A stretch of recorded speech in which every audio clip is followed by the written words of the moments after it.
Greetings, loved ones. Today we are going to talk about how to ask somebody if they are being abused. There is a right and a wrong way to do this. Help us get these messages out. Please subscribe to our channel, follow us on Facebook, Instagram, and Twitter. Hit the like button and the notification bell, and please share these messages with others because you never know, just by doing so you could save a life. Have you ever gotten an off feeling about a friend's loved one or co-worker's partner? Maybe the significant other is short-tempered and you've watched them fly off the handle more than once. Maybe they say degrading things about your friend in front of you or are not shy about sharing their sexist viewpoints. And maybe you've tried to talk to your friend about this. You ask, what do you see in them? Why are you with them? But your friend brushes off your concerns and says something like, well, you don't really know them like I do. It could be that your friend or loved one is simply dating someone less than ideal per your standards. But what if other red flags pop up? What are the warning signs of an abusive partner? Of course, one should always be suspicious of abuse if a friend or loved one shows up with unexplained injuries like bruises, bandages, or broken bones. But often abuse is not physical. It can be verbal, emotional, psychological abuse can be just as damaging as physical injuries, but leave no marks. So what else can you look for? Domestic violence advocates will tell you that there are classic signs that point to a partner being abusive. Yet spotting one of these in someone's partner doesn't automatically mean that person is abusive.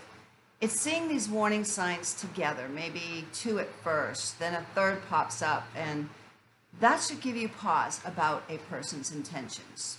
So what are these flags? They include a partner who pressures his or her partner to move fast in a relationship or pushes for immediate commitment. Someone who admits to being abusive in previous relationships, or you hear information that they were abusive in previous relationships.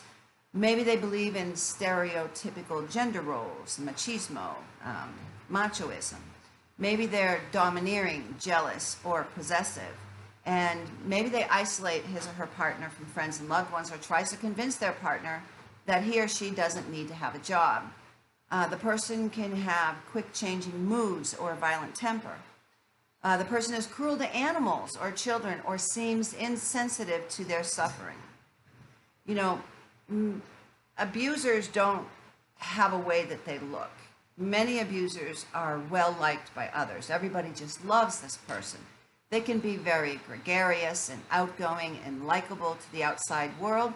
And you may see a friend or loved one's partner exhibit some of the warning signs while also making sure it's well known that he or she is an avid volunteer for charity or tell hilarious stories at a cocktail party. Many abusers know that a well-liked individual will not be suspected of abusing their partner behind closed doors, which is often the only place where abuse occurs. You know, you can ask your friend without asking. So here you are, you're worried. You want to do the right thing and be there for your friend or loved one, but asking them if their partner is abusive isn't going to always be met with the most grateful responses.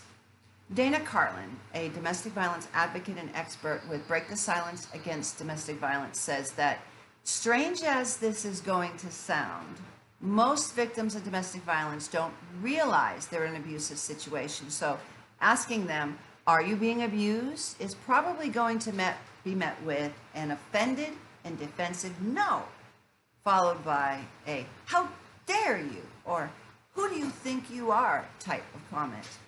So while you may be genuinely expressing your concern for her welfare, you have to realize that the question comes across as placing judgment on their relationship. Carlin says the best way to broach this topic is by starting to talk about it. So how can you do that? So you can outwardly support Domestic Violence Awareness Month in October.